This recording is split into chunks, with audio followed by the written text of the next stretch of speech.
18. janúar.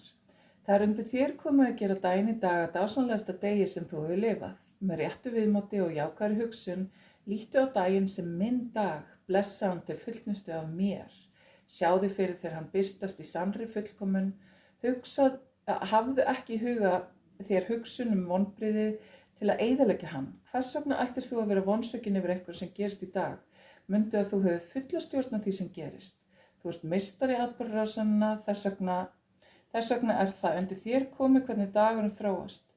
Ef þú horfist í augu við vanda, skaltu vita að til er svar.